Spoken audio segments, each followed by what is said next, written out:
My husband keeps texting me. He's been dead for 5 years. Drew and I had been married for 2 years when he got in the accident. Head-on collision. Drunk driver. Declared dead at the scene. That was back in 2020. Grieving him through the pandemic, completely isolated, was the hardest thing I've ever had to do. But I worked through it with my parents, with his mom. I've even started dating again. But then the text started. I got the first one while I was on a date at some overfancy Italian place. A text from Drew's number. It was blank, like someone had just hit the spacebar and hit send.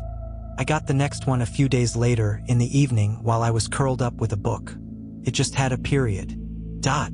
At first, I thought it was a prank, as cruel as that would be.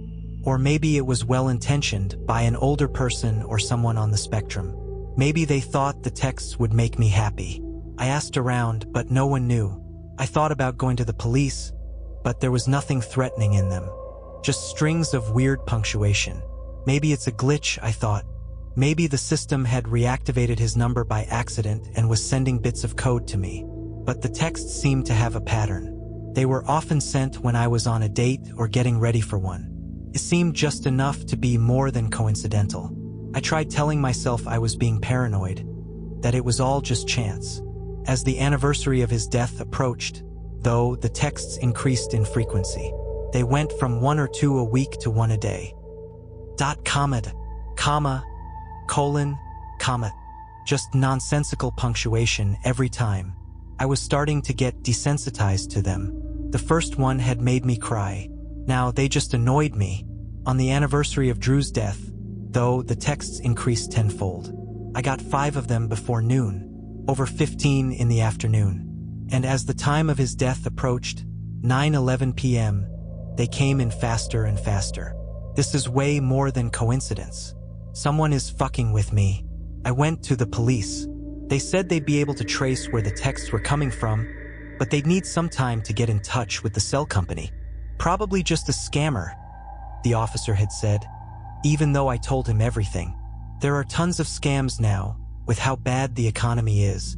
But they're not trying to get anything out of me, I told them. And they're texting me way more today than any other day. On the day my husband died. I'm sorry for your loss, the officer had said, in a detached tone. We'll get in touch with you when we know more, okay? So what else could I do? I went back home to start the tradition I did every year.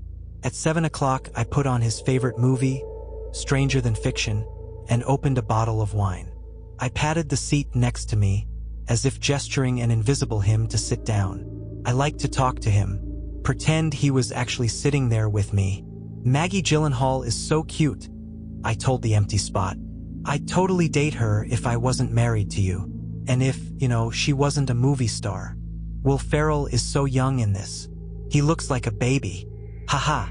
He's so awkward. She totally hates him. My phone pinged. I frowned at it. I decided to call the police station again. They told me they didn't have any news. I looked at the empty spot. I miss you, I said, sucking in a deep breath. I miss you so much. I looked at the phone, waiting for it to ping. A small part of me wishing it would, like he'd heard me. What if the texts really are Drew? Somehow, I thought of that Twilight Zone episode, where the old woman keeps getting phone calls, and then they find a downed telephone pole, the wires dangling over her husband's grave. Was this sort of the 2000s equivalent of that?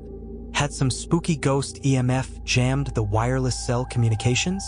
But the phone didn't ping. Of course it didn't.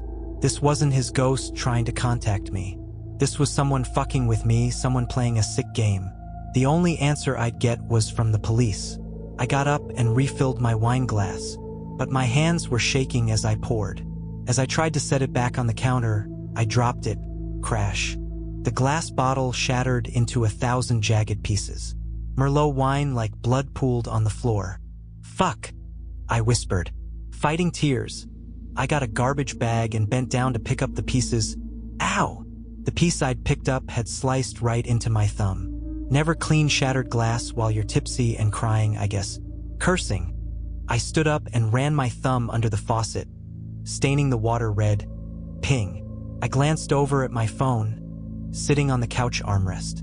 I turned off the faucet, made my way over to it. My heart plummeted as I saw the text. Not a blank text, not a string of nonsense. A fucking smiley face, after I'd just cut myself. And not any smiley face. A colon, then a space, then a parenthesis, exactly how Drew made his smiley faces. He never wanted autocorrect or chat or whatever program to turn it into an emoji or actual smiley face. Someone is watching me, and they really, really want to fuck with me. I ran over to the kitchen window, tiptoeing around the glass.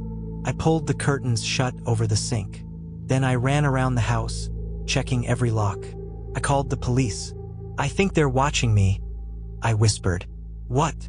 They sent me a smiley face, right after I cut myself. Okay, that's probably just a coincidence. They've never sent a smiley face before, or anything other than nonsense. Okay, calm down. You know what? I'm gonna get in touch with the cell company right away. I'll call you back in about 20 minutes. Okay? Okay. I glanced at the clock. 8:59 p.m., 12 minutes before Drew died. I walked back to the couch, blood blooming on the paper towel wrapped around my finger. The phone was going off like crazy now. Ping. Dot. Ping. Dot colon. Dot colon colon colon ping. Shut up, I hissed. I looked at the empty spot, the paused frame of Maggie Gyllenhaal and Will Ferrell looking at each other. Ping. Ping. Ping. Shut up. 9:07 p.m. Ping ping ping ping. I picked it up. One word was mixed in with the nonsense. Colon colon colon. Run. Colon colon colon colon. Run. Run. Colon colon colon colon. Ping ping ping ping. The barrage of texts was cut off by my ringtone. The police station. Finally. "Hello?" I asked, my voice wavering. "Get out of the house." His voice was low, coming through the speaker. "The texts are coming from inside your house." All the blood drained out of my face. I leapt up and scrambled towards the front door. Hands pulled me back roughly from behind. I fell flat on my face. Pain shot up my back. I looked up, blinking, and found myself looking up at Drew's mother. "Whore!" she snarled, spit spraying on my face. Her foot collided with my side as she kicked me. "You think you can just pretend like he didn't exist, don't you? As soon as he's dead, you just go off and start dating again. It's been 5 years, I gasped. "You never really loved him, did you?" she shrieked. I tried to scramble up. She kicked me again. I coughed blood onto the carpet. "Stop," I whimpered. "You're nothing but a..." The door slammed open. A police officer was standing in the doorway. The police had enough evidence to arrest Drew's mother. She'd been watching me, stalking me, sending the nonsensical texts to scare me. Security camera footage from various restaurants and establishments even showed she followed me to several different dates. She didn't even have to break into the house. Drew had given her a spare key. When he was alive, she'd had Drew's old number reactivated and was sending me texts all the while, hoping I'd be spooked and stop dating, stop moving forward, stay with her in her cocoon of grief.